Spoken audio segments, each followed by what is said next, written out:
Project Lawful aka Planecrash by Yarwain aka Eliezer Yudkowsky and Lintamande. Thread 4, Project Lawful and their Oblivious boyfriend. Episode 80.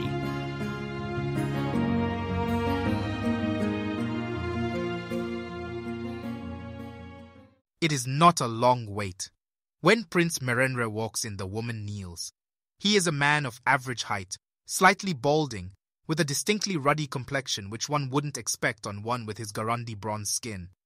He's very lavishly dressed, of course, though an observant person will notice the hems of his sleeves are stained with ink. He nods at the woman, and she removes her earrings.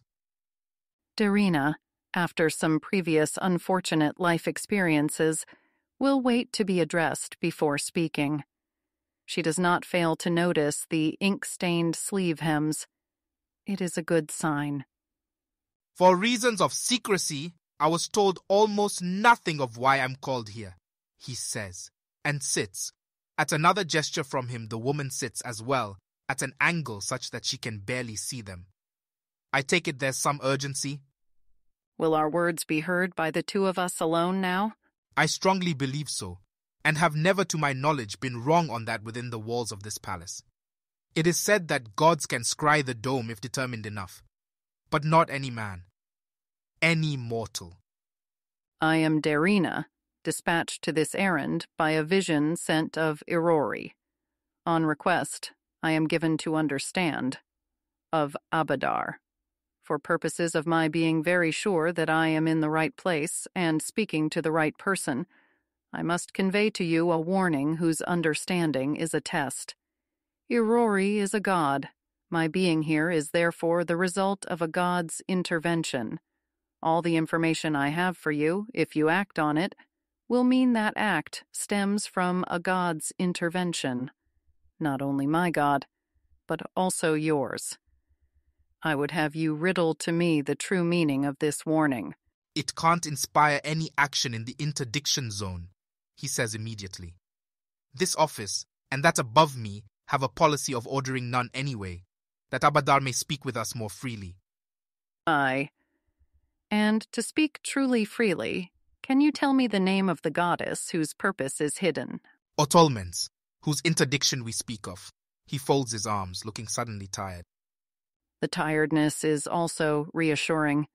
Here, then, is the information that I am sent with, for you, as best a divine vision can be passed down to a mortal in the first place, and then put by her into words.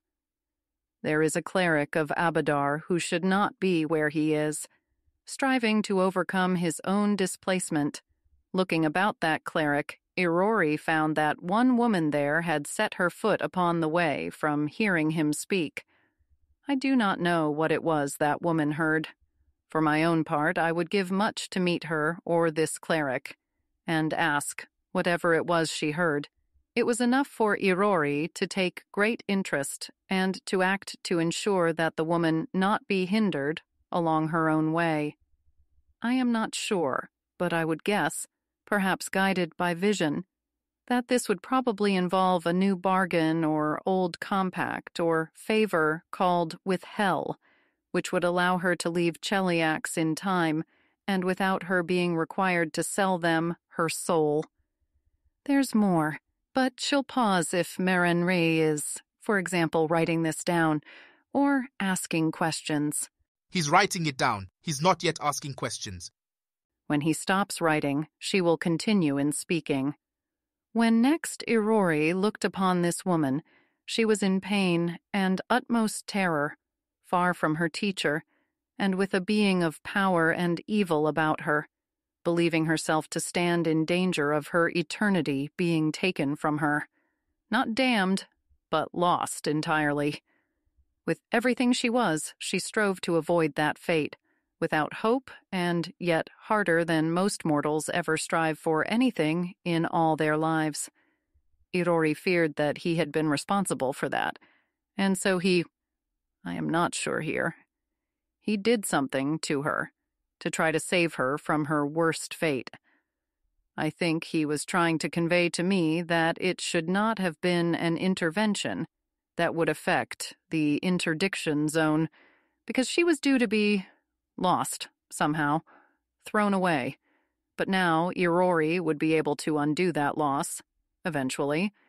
And then, shortly later, the woman was apparently fine, not scarred in any way visible to Irori by that utmost pain and terror, like her trial and torment had been somehow undone. And she was once more in the company of your stray cleric, her teacher. There was a fearful consequence of this that was unclear to me. I think possibly O'Tolman's was upset. Does he? I know gods often don't know her name.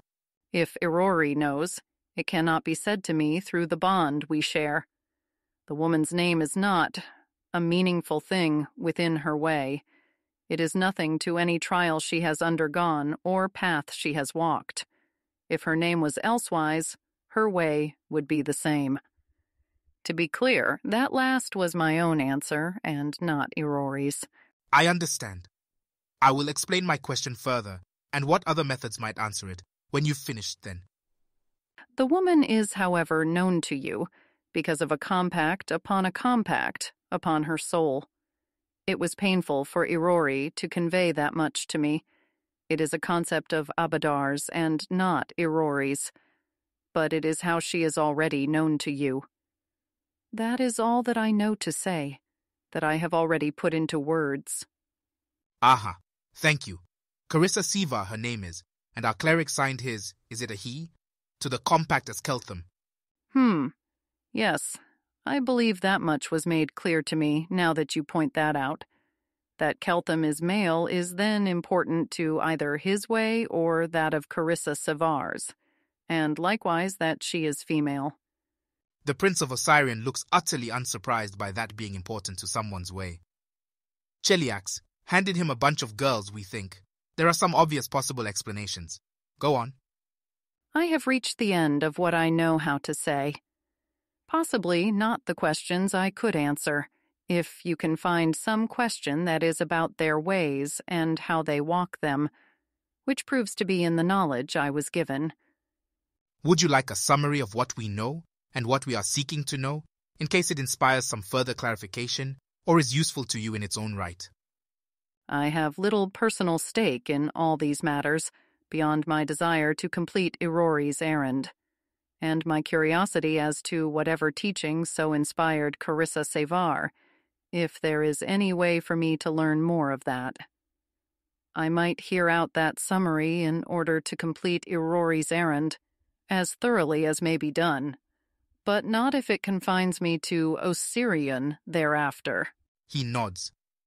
It is my judgment that Abadar must have paid for this errand, but that Irori has interests that lie here as well, and I think none of those are served by your sharing with Cheliax, or with those who might report to them what we have learned. But if I have assurance of your discretion, I will share what we know. And with or without that assurance, I would not expect I have the means to bribe you to remain here if your path, in your mind, leads somewhere else. I was already treating this errand as quite confidential. You have that assurance. It is wholly covered by determinations I have already made. If you do know what Carissa Sivar learned, or there is a prospect of speaking to her or Keltham shortly, it would not be hard for you to alter where I saw my path as leading me. Nor shall I be especially upset or disbelieving if it is expressed to me that you think Irori's errand can be a little more thoroughly completed by tarrying a week to fail to answer more questions. She hasn't tried any magic in the Black Dome as yet, but if it's hard to learn, she wants to learn it. I only have guesses as to what Keltham is and what he could have taught her, Merenre says. And I need to re-estimate those guesses with this new information, which will take me some time. I could give you an approximation now, or a better answer tomorrow. I should speak to the Pharaoh also, and you may if you wish to. It is our very dear desire to welcome Keltham here, but we know of no particular reason he'd arrive tomorrow or next week. If you'd like, we can notify you when he does. Mortal memories do fade in time, and this vision is fresh in me now as it may not be later. I came to Sothis by teleportation and did not tarry much along my way to you. We are still less than 3 hours from when I received Irori's thought. Were I you, I think I would speak of those guesses now. And yes, I should be much grateful for ascending if Keltham or Carissa Sevar should appear here, or indeed any other students either may have taught. Is pay needful for that? I think it would make only a small part of what we owe you, rather.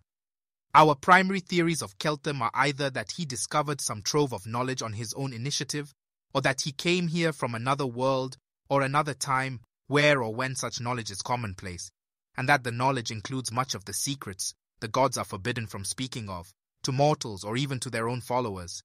Or maybe some power that allows stealing that knowledge.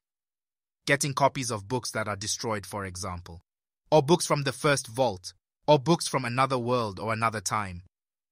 He didn't exist, to the eyes of Golarian's gods, a week ago. Abadar, immediately on noticing him, paid Asmodeus not to engage in any of the misconduct to which Asmodeus and his followers tend, and the Asmodeans took Keltham to a secret facility for a secret project they are calling Project Lawful. For some reason, the primary participants in it are Carissa Sevar, a former Third Circle weapons enchanter at the World Wound, who may be the first person to have run across Keltham, and 9 girls from the graduating class at Ostenso's Academy of Magic, who by now are rumored in Cheliax to have spectacular powers, and indeed seem to. Pause for questions. Keltham is out of his accustomed place, and striving to overcome the disadvantage at which that places him, and also striving to use what that makes him. Another world, another time, either would fit. I suppose that to gain a strange power might also remove a man from his accustomed place, in the order of things, but that does not feel right. It is not enough to describe Keltham. What sort of spectacular powers? The most bizarre rumor out of Cheliax was that in the palace in Igorian, anytime a surprising thing happened to you, a Project Lawful girl would show up with cake. Delicious cake. It seemed ridiculously improbable to us, but possible to check, which many of the rumors weren't. So we sent a team to quietly and legally book an inn room near the palace and planned to contact them truthfully later that day, with the news that one of them, whose wife was in labor when they departed, had just become a new father. The cake girl showed up. We'd intended to plane shift out with her and ask her if she'd defect for any price. She was dimension anchored, counterspelled the team's attempted teleport out without her, insisted they all eat some cake and then left. Igorian is not within the interdiction zone then. Perhaps I should go to Igorian and try to learn some new trick worthy of celebration. I would not mind having some cake as the price of that conversation. Is what I might otherwise say, but it rings wrongly to me, at least as something that would be true of Carissa Sevar. For her to learn something that interested Irori, it would be a hard, long path for her to walk, by which she gained power that was truly part of herself, and not grafted onto her like a cleric's powers. Keltham should not be, to Carissa Sevar, somebody that she can touch like a starstone and gain the ability to counterspell teleports and hear a call for celebration. I am suspicious of whether the cake girl would appear for me, or if she did appear, would have anything truly to do with Keltham, or if she did have to do with Keltham, would know anything of his that interested Irori. That being so, it is not quite worth the risk of malediction. I appreciate that assessment. It did not seem right to us either, though it did push us towards being far more unsure what is going on. The thing that inspired Abadar to such initial concern for Keltham was a sense that Keltham saw the world in a manner more akin to Abadar's than any human alive ever has. Perhaps that confers cake-related superpowers ... In some cases, but it isn't fundamentally about cake-related superpowers. Anyway, we are confident Keltham is back in the interdiction zone, though Project Lawful is reportedly still active in Igorian. For a brief time after the God War ended, Abadar favored and provided resources and impressions towards plans to somehow communicate with Keltham. Then he ceased participation in developing them. and Sevaris, from what Iruri observed, with Keltham. I have no idea what to make of the report that Sevar went through some horror at the hands of some powerful Chelish entity that meant to destroy her, only to emerge unharmed and rejoin Keltham only hours later. Well, the first part's not surprising. Is it possible that Irori's intervention inspired the entity to not destroy her? For some reason. Unknown to Irori, or unsaid to me.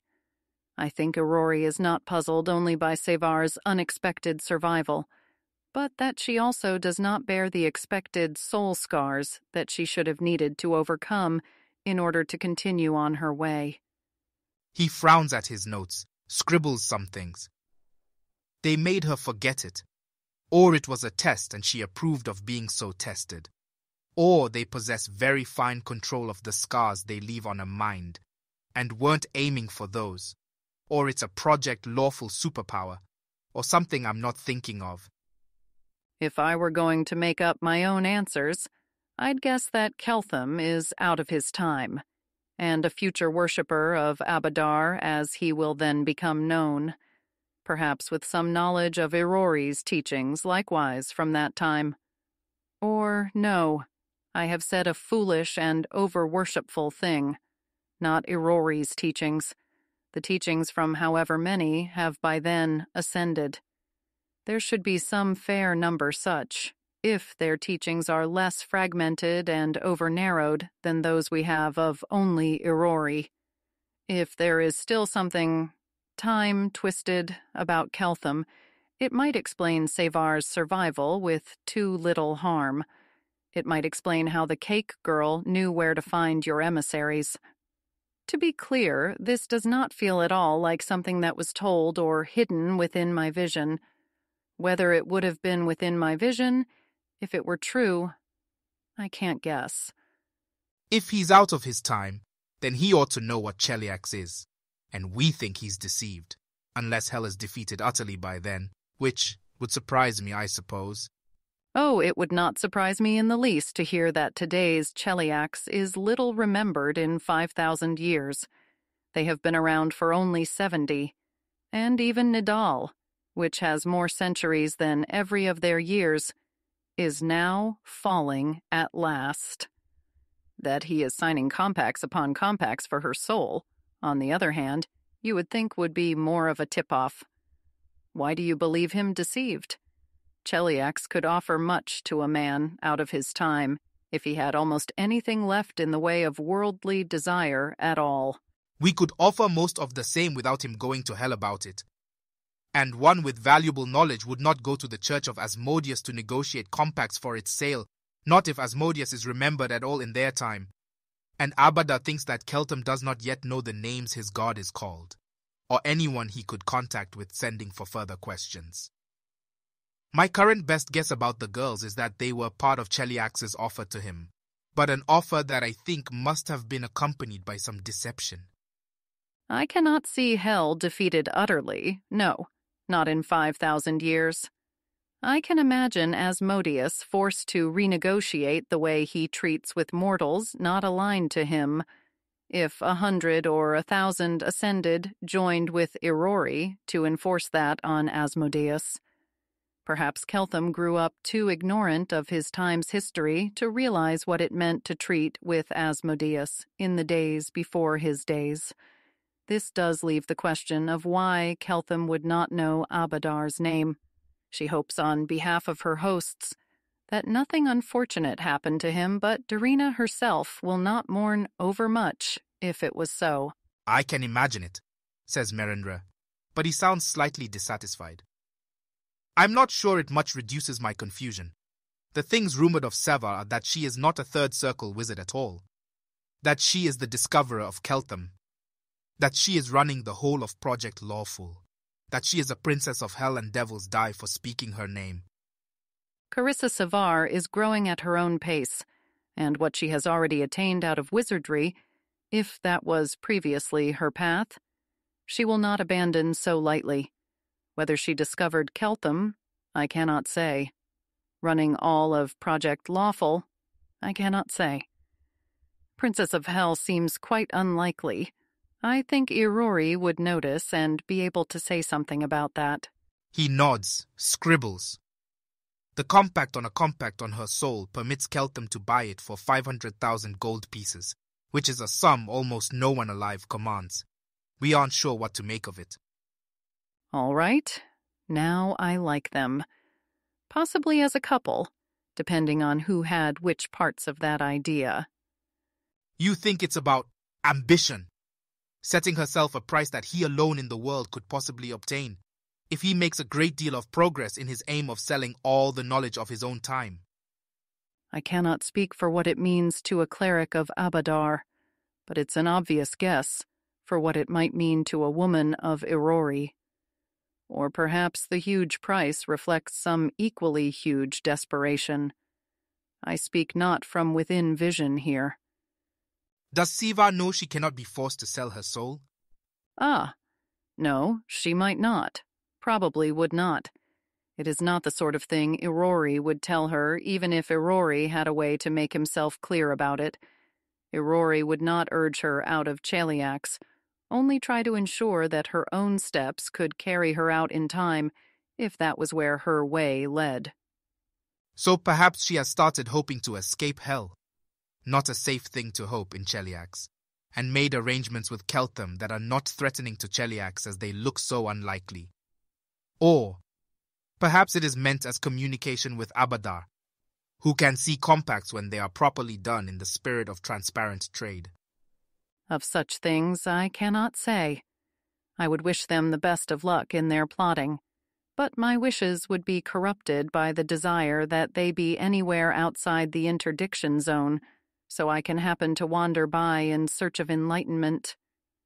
We too desire that, Merenre says tiredly, though mostly because it is a great harm to one with an innate instinct like Abadar's, to find themselves trading with those who will deceive them comprehensively. And, we believe, a great harm to one who would ask a country for a dozen pretty young women if they give them to him, rather than lay out by what commitments he can win them. If Keltham is the sort of man to care about that at all, one may hope he is more aware than Osirian that it may lie within a country's power to give him the bodies of women, but that their affection he must win for himself, regardless. And if he is not so aware, well, he is yet elsewise a man whom a woman of Irori would respect enough to look to as her teacher. Let me think on the meaning of the word, and the vision. Yes. Sevar is not simply or only exploiting Keltham for his knowledge. She regards herself as a student of his ways. That moves quite a lot of estimates. He notes them, finishes doing so before he asks, "You think Osirian is in error, in some regard to do with this?" Wait, is she about to have to fight her way out of a palace again? I have not been in your country very long, and could not really say. I suspect that the mores of Keltham and Carissa Sevar may be rather unlike those in Osirian. You should perhaps have somebody who grew up in Cheliax, and somebody who grew up in Absalom, maybe. Might be most like I imagine a city of the future being. Have them check over your gambler's odds in all matters regarding Keltham as a man and the wizards as women. It should preferably be a woman who grew up in Cheliax, but this she is not sure she is safe to tell a prince. And that's good advice, he says, in the tone of one who means something very specific by that, and leaves a trail of marks down his paper. But I do not seek instruction only on Keltham and Carissa Sevar, if you have it on other matters. I have learned more caution on some forms of instruction than others, namely of nobles, inside palaces. Still, I think I should say to you, if there is anything in your way to which matters the ways of men and women, you must in time leave this black dome and journey beyond Osirion, to lay your gambler's odds upon marriages in Taldor and courtesans in Absalom. I will ask my wife how she'd feel about that, he says, but without any particular defensiveness. All right, things that look more likely. Keltham is from another world, because we have now postulated that if he's from the future, then it is true both that Abadar is little known there, or perhaps gone, while his teachings are widespread, and that Asmodeus has no ill reputation, and those are weighty in themselves and do not predict each other. Sevar does not know that Irori's protection has been extended to her and is maneuvering without it. There exists a romance between her and Keltham. Keltham's world perhaps possesses the means to give people cake-related powers, but it is not the key of his significance either to Cheliax or to us. There might be other girls who, like Sevar, haven't sold their souls, though probably only if other gods purchased their protection. That should have been on there sooner. Lest I have been unclear, I do not think I am told that there is romance between Keltham and Sevar. That is only what I thought upon hearing of the compact's details and imagining what it would mean to a woman of Irori, before you observed to me that she would not know of her protection. Their ways are entangled, surely, but the only part of what I have been shown, that I have yet decoded, is that Keltham is to Sevar her own true teacher.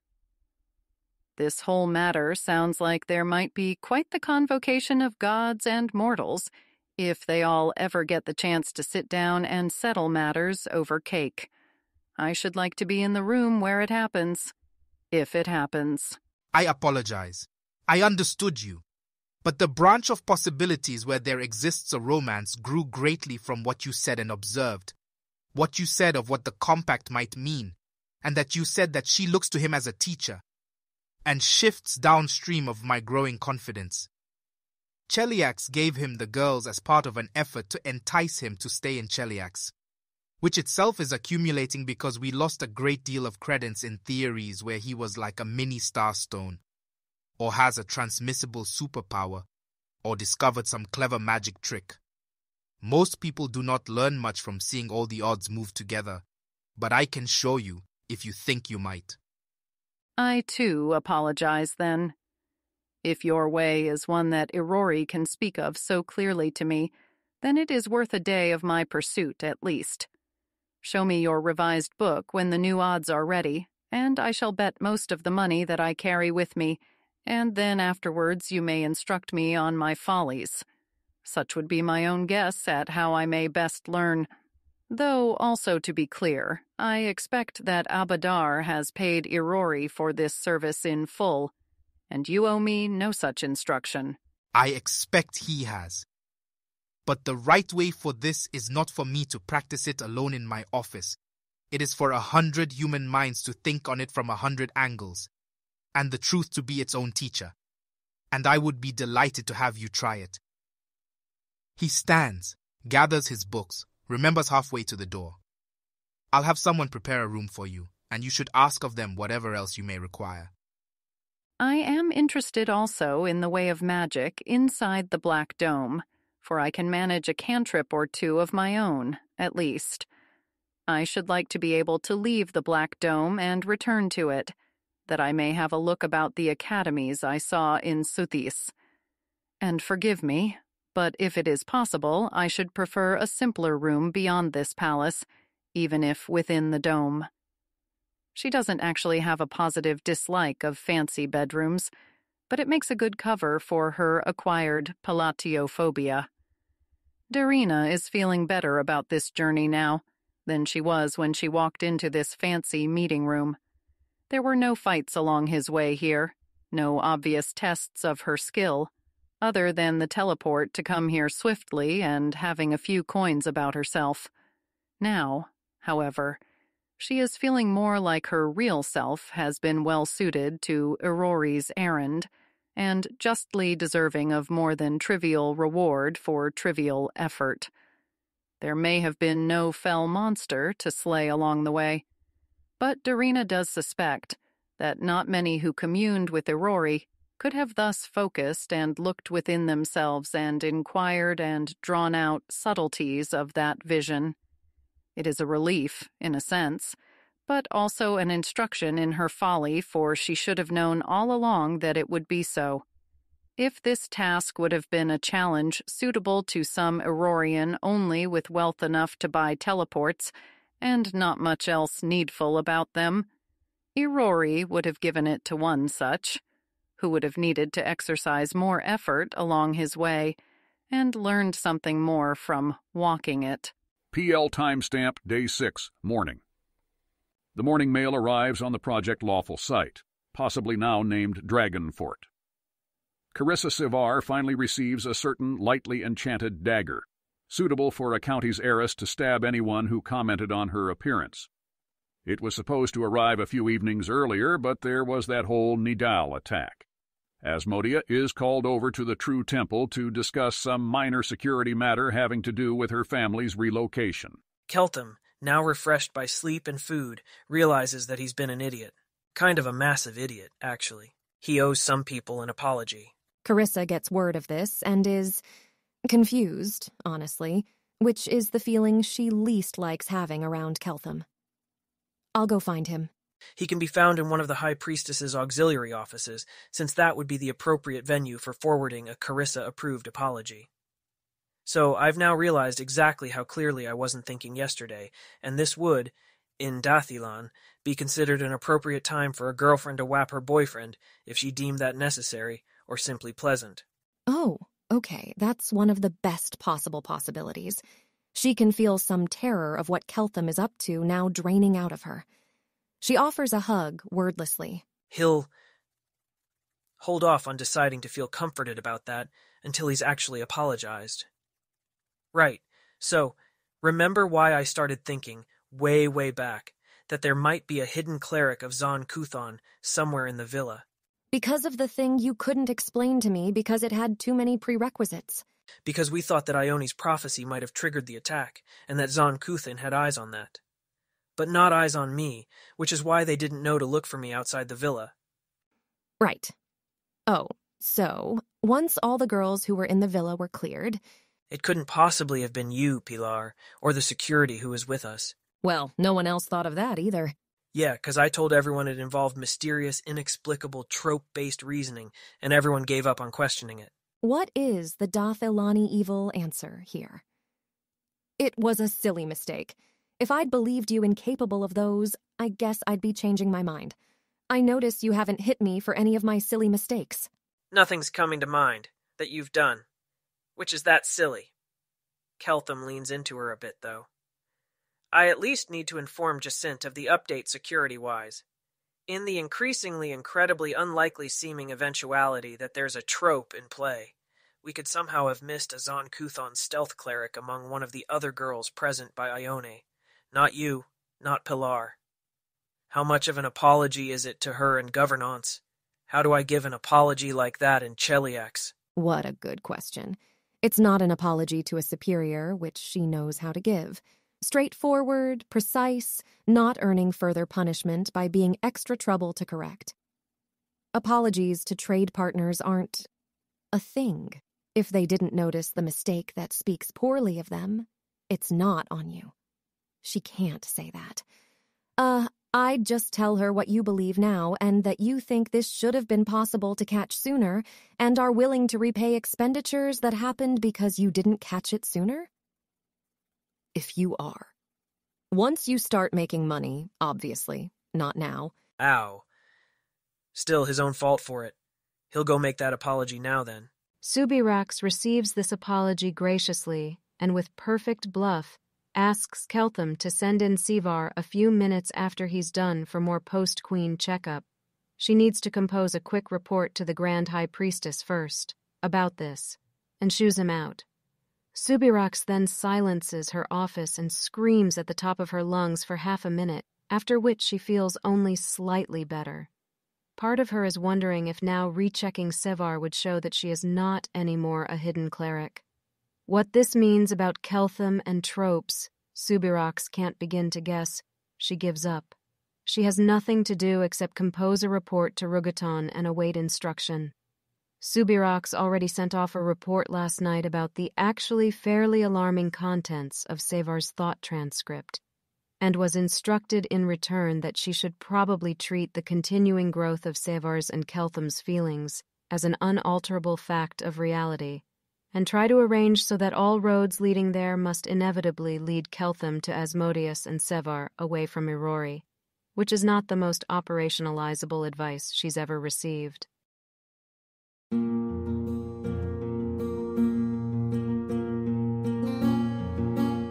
If you wish to support this AI reading and others like it, please visit patreon.com/AskWhoCastsAI. Any help is appreciated. And thank you to executive producer John Doe 7776059.